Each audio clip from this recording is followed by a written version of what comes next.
kita dari Rumah Kreatif mengadakan baksos, kita sebut di sini Rebirth Project.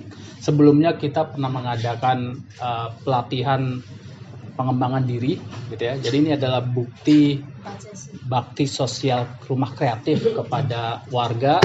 Jadi memang saya sudah panggilan jiwa saya juga seorang guru, gitu ya. Saya mengajar sejak tahun 2001 tepatnya, tapi dari tahun 95 saya juga sebenarnya udah ngajar, tapi private. Jadi memang basicnya saya senang mengajar gitu loh, ya. Tapi di sini di sesi ini saya bukan mau ngajarin gitu ya. Kita di sini bukan juga saya mau ceramah, bukan juga mau tausiah, enggak. Kita di sini adalah forum diskusi. Kita forum diskusi, belajar sama-sama, kita tumbuh sama-sama, gitu ya.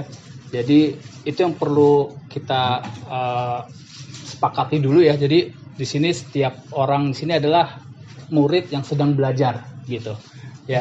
Jadi kita sama-sama murid, kita sama-sama belajar. Oke. Kita mulai sebenarnya ini saya review lagi mungkin buat yang baru. Rundown acara kita ini ada 8 sesi. Minggu lalu kita sudah melaksanakan sesi yang pertama, yaitu reprogramming pikiran dan belief lama. Kalau nanti Mas Zul atau mau lihat, kita ada rekamannya juga, ada di TikTok dan YouTube. Sengaja kita taruh. Jadi niatnya sih nggak ada untuk apa, niat kita hanya untuk berbagi saja, gitu ya. Berbagi, dan mungkin kalau ada yang mau belajar, mengulang kembali, gitu ya, silakan. Nah, di sesi kedua ini kita akan membahas membangun identitas baru, gitu ya. Membangun identitas baru, nanti kita akan bahas singkat saja, tapi nanti akan ada beberapa praktek latihan, gitu ya. Karena yang namanya teori kan nggak cukup kalau sekedar teori saja, gitu ya. Kalau guru-guru kan tahu nih, misalkan Mas Wahid ngajar teori doang, apalagi olahraga, ngajarin teori badminton sama prakteknya pasti beda kan. Lebih baik praktek nanti. Nah, di sini kita ada belajar juga teori dan prakteknya. Nanti di sesi ketiga minggu depan kita akan membahas tentang mengolah dan melepaskan emosi lama, gitu. Jadi mungkin minggu depan istri saya lebih banyak membahas. Nah, mungkin juga nanti akan ada satu sesi relaksasi untuk melepaskan emosi-emosi lama yang ada dari kita kecil hingga sampai hari ini, sampai saat ini, sampai detik ini, gitu ya. Kemudian sesi keempat kita akan menyelaraskan hati, pikiran, dan tindakan. Itu adalah pekerjaan inner kita, dalaman kita, gitu ya. Kemudian kita lanjut ke bagian kedua, kita akan memperbaiki atau ekspansi ke luarnya kita, gitu ya. Kita akan bahas juga tentang uang, nilai, kemudian gimana sih bisa menjadi daya tarik rezeki, gitu ya. Jadi kerja itu bukan sekedar kerja, tapi kita juga bisa jadi money magnet, gitu. Uang tuh datang ke kita dengan mudah dan menyenangkan, gitu kan. Semua orang pengen begitu kan, gitu ya. Kemudian di sesi berikutnya kita akan merancang masa depan dengan kesadaran, gitu ya. Dan kita lanjut dengan action plan dan disiplin diri. Nah, ini nanti di sesi-sesi terakhir ini kita akan banyak sekali praktek untuk mendisiplinkan diri kita. Karena memang kayak di dunia sport, ya kan. Atlet itu kan kalau nggak disiplin nggak ada yang bisa jadi atlet, ya kan. Sama begitu juga diri kita. Kita ini kalau mau jadi yang terbaik versi kita, gitu ya, apapun itu, ya kuncinya adalah disiplin diri, begitu ya. Dan nanti di pertemuan terakhir kita akan adakan semacam seremoni atau seremoni itu bahasa Indonesia kayak upacara perayaan, gitu ya, gitu ya, tentang versi aku yang terbaru, gitu. Jadi kalau di gambar yang sebelumnya kan saya gambarkan aku yang terbaru itu adalah kupu-kupu. Yang sebelumnya aku adalah larva kepompong, gitu. Tapi begitu jadi kupu-kupu, aku sudah bukan lagi kepompong, gitu. Aku sudah jadi yang disebut dengan kupu-kupu, gitu. Ya, itu yang kita akan adakan selama 8 pertemuan ini, gitu ya. Dan ada bonus juga sebenarnya, nanti teman-teman kita menyediakan di sini konsultasi personal. Mungkin teman-teman ada yang mau konsultasi secara personal, mungkin ada masalah yang cukup pelik, gitu ya, atau cukup rumit, mungkin punya luka batin yang dalam sekali gitu ya, nanti bisa konsultasi, bisa juga nanti ada terapi juga ya, bisa juga gitu ya, kita berikan di sini. Ya entah dengan pasangan, entah itu dengan calon gitu ya kan, bagaimanapun juga kita makhluk sosial, kita berinteraksi dengan manusia gitu ya. Dimana interaksi manusia itu punya bekal dari luka batin. Salam gini, kalau istri saya pernah bilang, kalau orang mau nikah sebaiknya apa? Sebelum menikah beresin dulu masalah luka batinnya yang kecil dulu. Kenapa? Karena nanti begitu menikah luka batin itu muncul, jadi yang realnya akan keluar. Jadi perbaiki dulu, kalau ada luka-luka batinnya sebaiknya diberesin dulu. Jadi nanti kalau sudah menikah dengan pasangannya gitu ya, kalau belum diberesin luka batinnya, itu nanti akan muncul berulang terus kayak looping gitu, kayak lingkaran, kalau orang bilang lingkaran setan kali. Ya Pak, katanya Pak dia baru pertama kali kesini udah kesibir ini. Katanya aja Pak.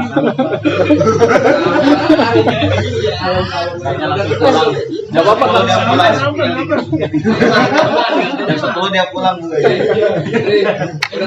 Kalau masih tersinggung mental block. Dia mikir apa gue salah ya sini ya.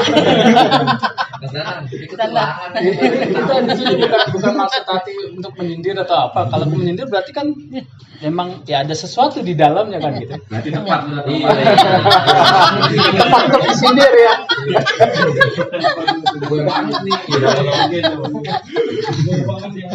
Jadi di sini begitu saut-sautan. Emang jadi tempat gitu belajar. Tempat kita. saut-sautan. Gitu ya. Nah, sebelum kita mulai sesi kedua, saya mau ini dong feedback dulu ya teman-teman yang di minggu pertama. Sebelum ini saya bahas minggu pertama yang ikut ya. Kan kita diminta menulis jurnal bersyukur. Ada nggak yang mau sharing? Ada nggak sih efeknya menulis jurnal bersyukur gitu? Ayo, ada yang mau sharing dulu boleh? Rajin deh. Rajin deh kayaknya deh. Teratur, rajin, tanggung jawab. Terhibur loh. Kasih contoh. Gantungnya jadi lucu. Saya sudah bersyukur aja. Begitu ya. Kayak tulisan yang hujan itu ya, menyiram, waduh keren tadi. Udah bisa nulis bersyukurnya panjang gitu. Perkembangan sih. Iya kan, bagus kan gitu. Keren ya kan gitu. Boleh ada yang mau berbagi? Saya nggak mau catatannya Pak. Saya jadi Enggak, cerita pengalamannya aja setelah menulis bersyukur tuh gimana sih? Ada refleksinya aja. Jangan pulang. Jangan ngambek. Aman. Udah cewek lah jangan mari.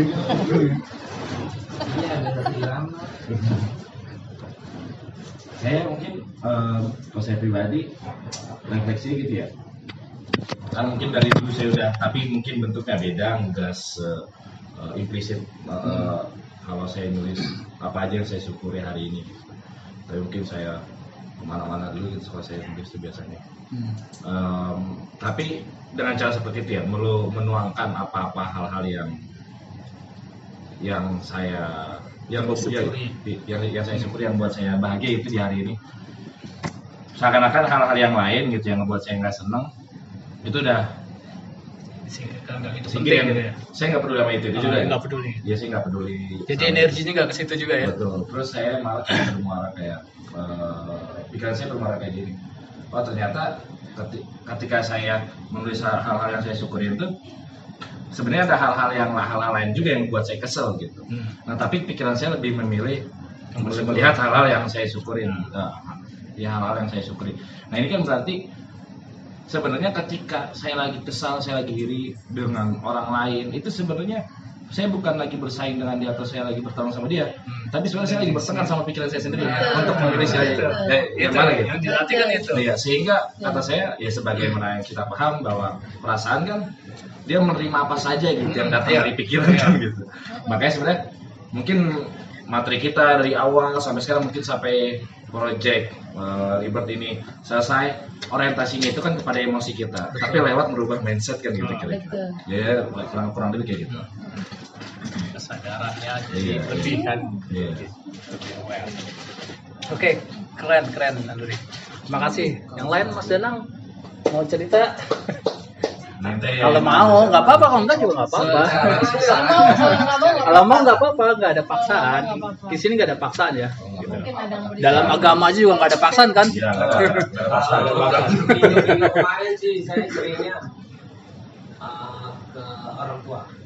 Emang kan hampir tiap hari sih kan, kayak kemarin kan orang tua nyuruh bikin tali sama, terus ya saya ikutin walaupun agak berat tapi orang tua nyuruh ya sih.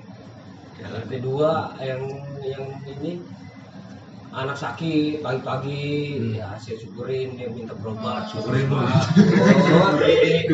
Syukurin ya, syukurin dong. Ya yang kemarinnya lagi kontrol, saya ikutin aja. Oh, masih bisa nemenin orang tua kontrol. Berarti udah mulai melatih pikiran jadi seperti Iya. itu. Jadi melatih belok. Bagus. Berasa ada ini ya. Kesadaran Iya, ada. sadar. Udah mulai suka ngobrol ya kepalanya nih. Ya, mungkin kalau saya sebenarnya pakai kesadaran kita untuk memilih alternatif yang lain. Betul. Biasanya kan ketika kita dengar kayak, lu gini lo, Auto respon kan? Auto respon gitu kita Iya. kesel. Anjing ini gini-gini. Iya, pikiran bawah sadar yang lebih dominan kali. Kita punya alternatif pikiran lain kan untuk menerima respon. Ya, itu lah. Ya. Jadi kalau saya Bagus. nambahin mah kalau kata orang zaman dulu begitu, kata orang Betawi zaman dulu bahasanya begini, bagian jama begitu, kita jangan.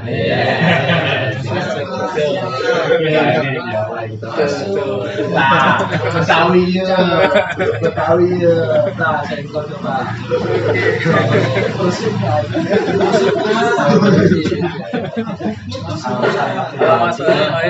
Kalau saya pribadi dari minggu kemarin sangat bermanfaat sekali ilmunya, karena setiap hari juga kita harus bersyukuri ya.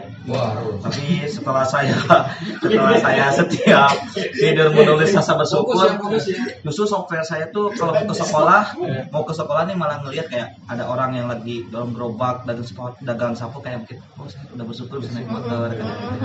Jadi setiap hari itu kayak orang lain masih kayak gini, kita udah ada level lebih daripada mereka gitu. Kayak selain kita menulis setiap tidur juga itu sebagian utang, tapi di keseharian hari juga sering kayak udah mulai kayak seperti itu. Iya. Keren. Oke. Bahasa bapak itu tahu dia udah seminggu nih di sekolah ngomongnya software mulu.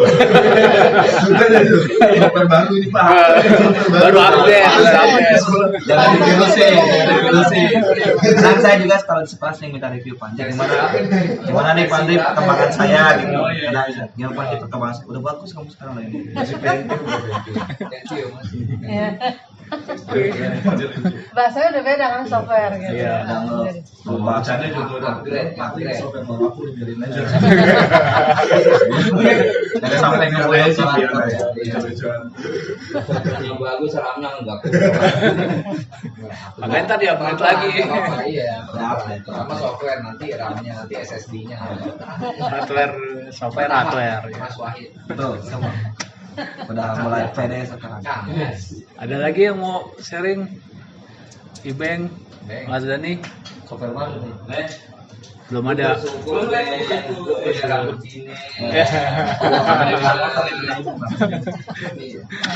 Jadi Oke. benar sih yang tadinya kayak Mas Wahid bilang, sepintas tuh walaupun nggak konsisten nulis, tapi kan sepintas di pikiran tuh di jalan ya.